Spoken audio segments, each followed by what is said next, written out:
नमस्कार, आप सबका स्वागत है हमारे चैनल नेक्स्ट 9 न्यूज़ पर। मेरा नाम है दीपक गुप्ता।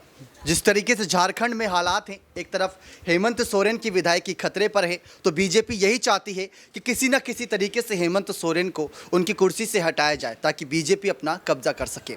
अब इस बीच राजभवन की चुप्पी देखने को मिल रही है। चुनाव आयोग ने तो अपना मंतव्य भेज दिया था राज्यपाल को, लेकिन राज्यपाल का अभी तक इस मामले पर कोई फैसला नहीं आया। लेकिन इस बीच कयास काफ़ी लगाए गए। क्या कोई महिला मुख्यमंत्री बन सकती है? क्या कोई सोरेन परिवार की ही बहू, या फिर यहाँ पर कहें कि सीता सोरेन या रूपी सोरेन या कल्पना सोरेन कोई एक मुख्यमंत्री पद संभाल सकता है? ये कयासों का बाजार बहुत ज़्यादा गरमाया हुआ था। इस बीच हेमंत सोरेन ने बहुत तगड़ा वार कर दिया, जो आर्टिकल के जरिए आपको समझाते हैं कैसे अपने दुर्विरोधियों पर खुलकर बोलते नजर आए। और यह सचमुच बहुत ज़्यादा तीखा बयान आज का बहुत ज़्यादा यहाँ पर कह रहे हैं माना जा रहा है। जिस तरीके से यहाँ पर हेमंत सोरेन ने यहाँ पर निशाना साधा वो आपको साफ दिखाते हैं। धनबाद में विरोधियों पर हेमंत का सीधा वार कहा, हम काम कर रहे हैं तो हम पर पागलों की तरह हमले कर रहा है विपक्ष। ये साफ बात कही और पागल भी यहाँ पर कह दिया एक तरीके से कहीं यहाँ पर। तो जिस तरीके से झारखंड के मुख्यमंत्री हेमंत सोरेन अब विरोधियों पर खुलकर आड़े हाथ ले रहे हैं। मंगलवार को दोपहर बाद उन्होंने साहिबगंज के एसएस हाई स्कूल, बरहेट मैदान व गोडा बोआरजियोर के भालगोड़ा मैदान में लोगों को संबोधित किया। इस दौरान कहा कि राज्य में सुखाड़ की स्थिति गंभीर है,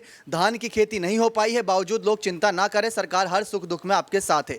मुख्यमंत्री ने सिदो कानू तथा चांद भैरव की प्रतिमा पर माल्यार्पण की। यहाँ पर तमाम बातें जो वहाँ पर कार्यक्रम के दौरान देखने को मिली। लेकिन षड्यंत्र रच रहा विपक्ष, लेकिन सफल नहीं हो पा रहा, ये बात उन्होंने साफ कही। और साथ ही साथ अबीर गुलाल लगा रहे हैं भाजपा के लोग, हिंदू मुस्लिम सिख व ईसाई लड़ाकर राजनीतिक रोटियां सेक रहे हैं। 1932 के खतियान पर स्थानीय नियोजन नीति का प्रस्ताव पारित हुआ तो उनके पेट में दर्द होने लगा। ये बात करते नजर आए यहाँ पर कहीं ना कहीं। और जिस तरीके से 374 करोड़ की योजनाओं की सौगात दी है, ये अपने आप में बहुत दिलचस्प है। लेकिन इसमें कुछ बातें हम ऐड करना चाहेंगे जो सचमुच बहुत ज़्यादा कहीं ना कहीं संदेह बनाती है। सबसे पहली बात कि एक मुख्यमंत्री जब मुख्यमंत्री पद संभालता तो अचानक इतने बड़े बड़े फैसले नहीं लेता। आपने महाराष्ट्र में देखा था, जब उद्धव ठाकरे इस्तीफा देने वाले थे तभी उद्धव ठाकरे ने अपने उस एक हफ्ते पहले ही करीब 400 से ज़्यादा फैसले लेते, ऐसा रिपोर्ट में बताया गया था। और इस समय अगर इनको अपनी विधायकी पर खतरा मंडराता दिख रहा है तो ये भी कई सारे फैसले ले रहे हैं, ताकि अगर इस्तीफा हो या विधायकी जाए राज्यपाल के फैसले की वजह से और सुप्रीम कोर्ट का दरवाजा भी खटखटाने की सोच रहे हैं,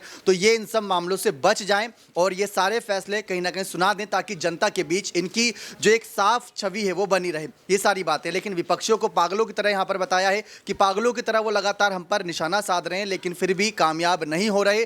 पहले बहुमत प्रस्ताव रखा था, उसको जीत लिया, अब जनता का दिल जीत रहे हैं। अगर अगली बार उपचुनाव जैसी स्थिति पैदा भी होती है तो यहां पर सोरेन सरकार फिर भी यूं ही बनी रहेगी कांग्रेस और जेएमएम के समर्थन से। तो ये थी बहुत बड़ी खबर। उम्मीद करते हैं आपको जानकारी सही लगी होगी, क्योंकि सटीक और कह सकते सत्यता के साथ जानकारी दी है। बने रहे चैनल के साथ ऐसी और तमाम बड़ी खबरों के लिए। बहुत बहुत धन्यवाद।